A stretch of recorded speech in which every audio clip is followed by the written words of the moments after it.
आज हम पढ़ रहे हैं अपना सामाजिक विज्ञान का क्लास 3 का लेसन नंबर 4 जिसका नाम है भारत भूमि एवं जलवायु। तो आइए आज प्यारे बच्चों हम भारत की भूमि और जलवायु के बारे में पढ़ेंगे। तो शुरू करते हैं। भारत एक विशाल देश है जो कि क्षेत्रफल की दृष्टि से यह विश्व का 7वां बड़ा देश है। विश्व का कौन सा देश है प्यारे बच्चों? 7वां बड़ा देश है पूरे विश्व में। जनसंख्या के आधार पर यह विश्व का दूसरा बड़ा देश है। भारत का धरातल सभी जगह समान नहीं है। इसमें कहीं कहीं ऊंचे पर्वत तो कहीं पठार और कहीं समतल मैदान पाए जाते हैं। कुछ क्षेत्रों में भूमि पथरीली है तो कहीं रेतीली है और कहीं चिकनी है, अर्थात वहां की जो भूमि है कहीं रेतीली है, कहीं पथरीली है और कहीं चिकनी है। यहाँ कहीं खूबसूरत घाटियां हैं तो कहीं हरे भरे वन दिखाई पड़ते हैं।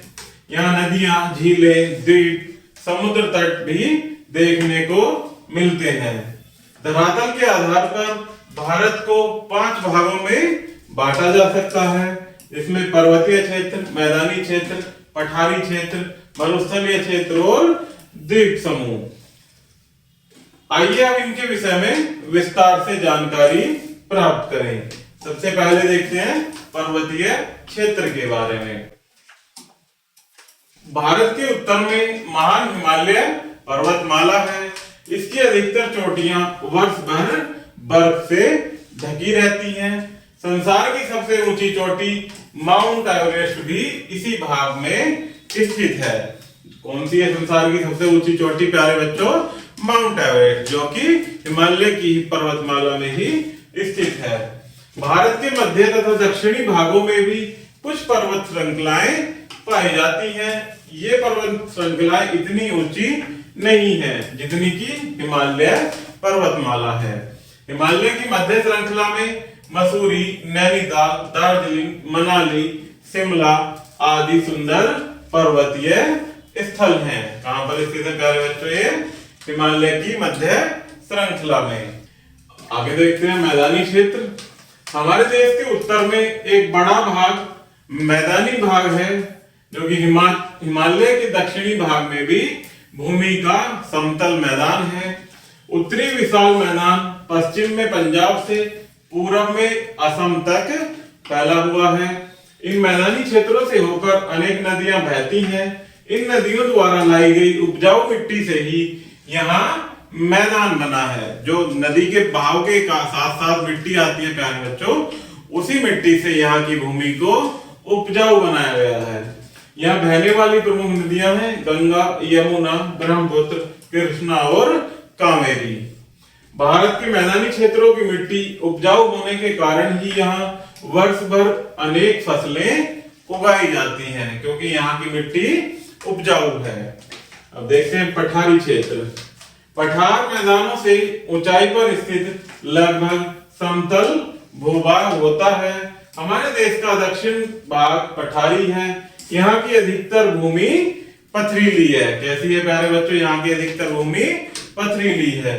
पथरीली भूमि होने के कारण यह बहुत कम उपजाऊ है, क्योंकि जब पथरीली होगी वहां पत्थर पाए जाएंगे भूमि के अंदर, तो उसमें वनस्पतियां नहीं उगाई जा सकती। इस भाग में नर्मदा, ताप्ती, महानदी, कृष्णा, कावेरी नदियां बहुत ही तेज गति से बहती हैं। नदियां गर्मी में सूख जाती हैं। आगे देखते हैं मरुस्थलीय क्षेत्र। भारत के उत्तर पश्चिमी क्षेत्र में रेत ही रेत दिखाई देती है। यहाँ बहुत कम वर्षा होती है, जिस कारण यहाँ पेड़ पौधे बहुत ही कम मात्रा में पाए जाते हैं। यहाँ अधिकतर कांटेदार झाड़ियां ही दिखाई देती हैं। जब पानी नहीं होगा प्यारे बच्चों तो वहां वनस्पतियां नहीं होगी। अधिकतर ऐसे क्षेत्रों में क्या पाया जाता है?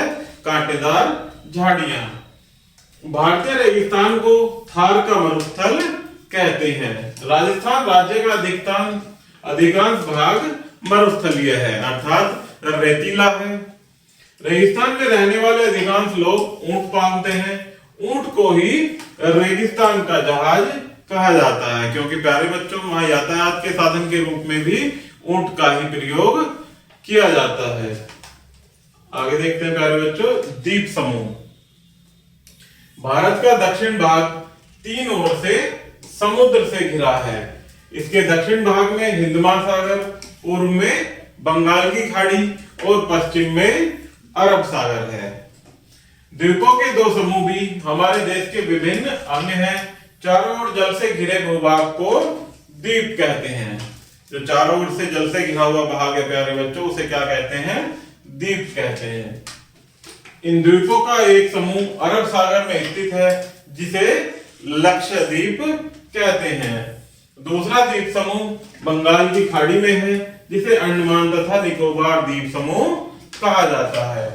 जो दूसरा द्वीप समूह प्यारे बच्चों वो कहाँ है? बंगाल की खाड़ी में, जिसे अंडमान तथा निकोबार द्वीप समूह कहते हैं। आगे देखते हैं जलवायु। जिस तरह सारे भारत में एक जैसी भूमि नहीं पाई जाती, उसी तरह सारे देश की जलवायु भी एक जैसी नहीं है। देश के विभिन्न भागों में अलग अलग तरह की जलवायु मिलती है। उत्तर के पहाड़ी भागों में ठंडी जलवायु मिलती है। उत्तर के विशाल मैदानों में सर्दियों में अधिक ठंड तथा गर्मियों में अधिक गर्मी होती है। दक्षिण के पठारी भागों में गर्म और शुष्क जलवायु मिलती है। समुद्र तटीय मैदानों में न अधिक गर्मी और न अधिक सर्दी होती है, इसलिए वहां का मौसम अत्यधिक सुहावना होता है। यहाँ वर्ष भर समान जलवायु रहती है। मरुस्थलीय क्षेत्रों में बहुत कम वर्षा होती है, इसीलिए प्यारे बच्चों वहां का जो भूमि है वो अनुपजाऊ होती है और वहां रेतीली वहां की भूमि होती है। इसमें आगे कुछ प्यारे बच्चों मुख्य बिंदु दिए गए हैं, जिनको हम और आप मिलकर साथ में पढ़ेंगे और आप इनको याद भी करेंगे। तो आइएगा देखते हैं। जिसमें पहला है, क्षेत्रफल की दृष्टि से भारत विश्व का 7वां और जनसंख्या की दृष्टि से भारत दूसरा बड़ा देश है। नेक्स्ट है, धरातल के आधार पर भारत को 5 भागों में बांटा जा सकता है। नेक्स्ट है, भारत के उत्तर में हिमालय पर्वतमाला स्थित है। नेक्स्ट है, भारत के उत्तर में एक बड़ा मैदानी भाग है, यह उत्तर का उपजाऊ मैदान है। नेक्स्ट, मैदानों से ऊंचाई पर स्थित लगभग समतल भूभाग पठार कहलाता है। जो समतल भाग है प्यारे बच्चों, उसे क्या कहते हैं? पठार। नेक्स्ट है, भारत के उत्तर पश्चिम में मरुस्थलीय क्षेत्र स्थित है, अर्थात यहाँ पर क्या होता है? रेतीली भूमि पाई जाती है। नेक्स्ट है, द्वीपों के 2 समूह लक्षद्वीप और अंडमान तथा निकोबार द्वीप समूह हमारे देश में ही स्थित हैं। तो प्यारे बच्चों, इस प्रकार से हमारा ये लेसन यही समाप्त होता है। आशा करता हूं कि आपको यह वीडियो जरूर पसंद आई होगी। तो चैनल को लाइक एंड सब्सक्राइब करना ना भूलें। धन्यवाद।